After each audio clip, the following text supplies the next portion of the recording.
today I'm going to show you 5 fun and easy ways to use color in your art journals. So this is my most recent art journal that I've been working in, and I'm almost completed with it. I just got about 20 pages left. But I'm going to do a quick run through of some of the techniques I use in my art journals to play with color. The first one that I like to do, which is super easy, anybody can do it. Let me find it here. to do color swatching. So this is something I do every time I get a new packet of markers, ink pens, acrylic paints, whatever it is. I will just do a quick run through of the colors. I'll do a little swatch of the color. I'll write down what the color is, if it has a name or a number. And then sometimes if it doesn't have any of that information, I just will simply draw lines of every color going through the rainbow. And it's just really aesthetic, it's pleasing, it's relaxing to do, and it doesn't take any experience. And it's also a really simple and quick activity. So this is something I love to do. So color swatching is one of my favorite ways to play with color in my art journal.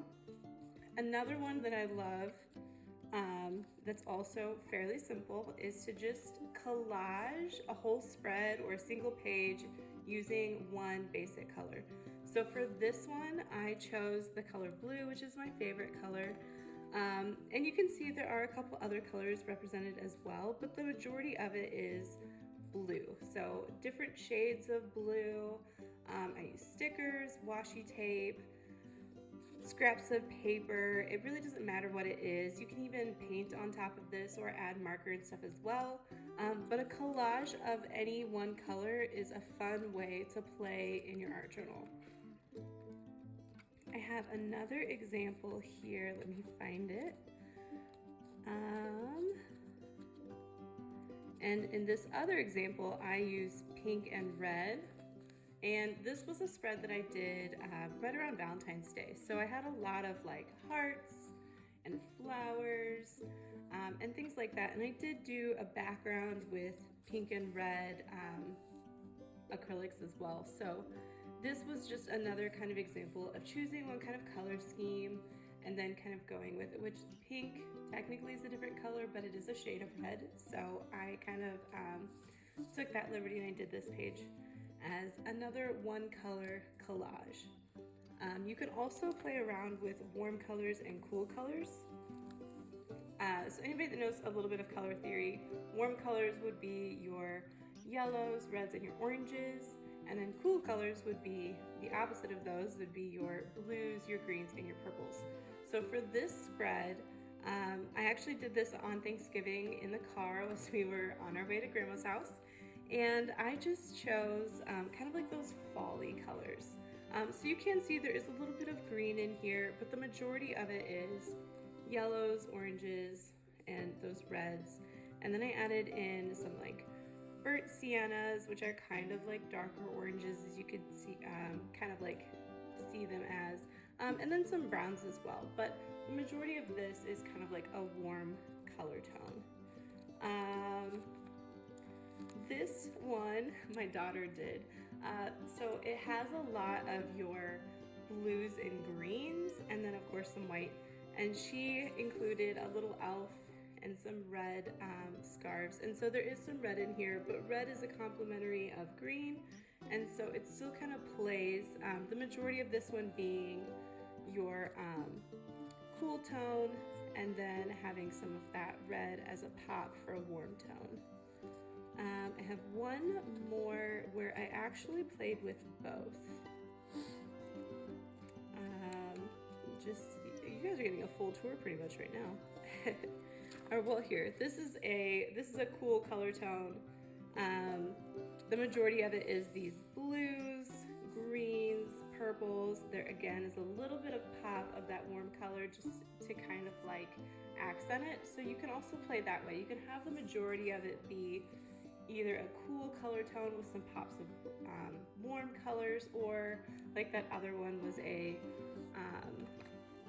warm color tone with pops of cool colors. So there's lots of ways that you can do this combination, but doing a play off of warm colors and cool colors is super fun and easy, and then it just aesthetically looks really nice. This is the one I was looking for. This one has both color tones. Everything in the background for these flowers is all warm color tones, so there's orange in the background, the flowers are yellows and reds, and then you have these solid blocks of color that are cool color tones. So I kind of played with both of those in this one, and it just ended up being kind of fun and silly and just another way to mindlessly create. You can also play with earth tones. So I've got a couple spreads in here where it's like neutrals. So if you're thinking earth tones, you're thinking browns, tans, creams. You can pop in some greens as well, keep them like muted. There's some darker reds and browns in here, and just keeping it really earthy. It's another way to kind of like have, this is almost muted, so it's almost like a lack of color, but it's like, I don't know. Earthy tones always make me think of like odes to Mother Nature. So I love doing earthy tone spreads, even if they aren't always nature inspired. So I have one in here that's like, kind of like bookcases. So like this one. This one is more, I'm adding those earthy and natural elements, but the overall tone is just muted. So these are like bookcases with old books and candles, and there's some plants. And I just kept the whole palette just really muted, really earthy and natural, and it ends up being kind of like a moody spread, depending on what your subject matter is. So this one feels really moody to me. This is one that I did with just 2 torn pages, and then I just filled the whole crease of the inside with stickers.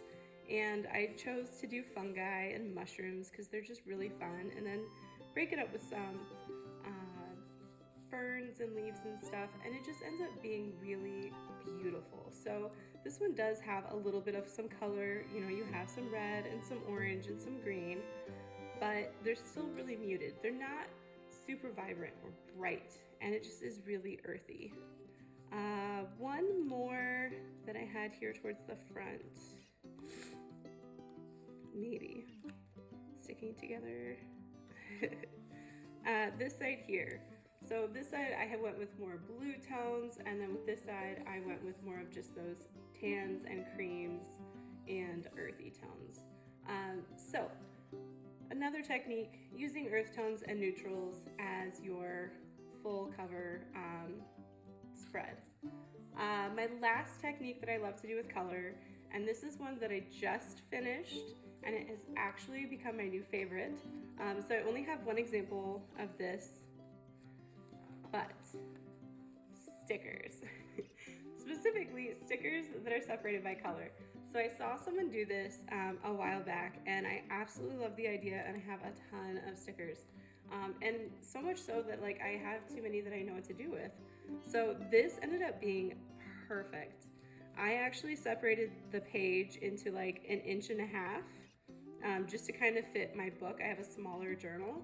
So you could go wider, you could go longer depending on the size of your journal, but I wanted to fit all 6 colors of the rainbow on the front spread.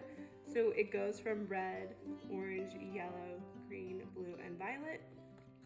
But I still had other like colors. I had turquoise, I had pink, I had gold. And so then I continued on the other side, and I did a turquoise, pink, white, gray, black, and gold. And my gold is kind of like the combination of iridescent and shiny and stuff like that. So this ended up being so relaxing, so aesthetically pleasing, and just really, really fun.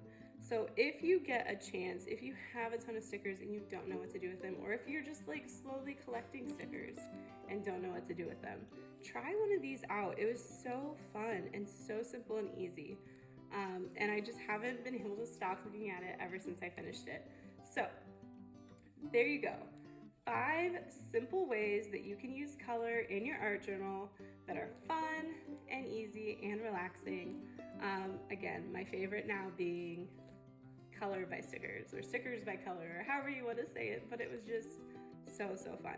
So if you like these techniques, let me know in the comments below.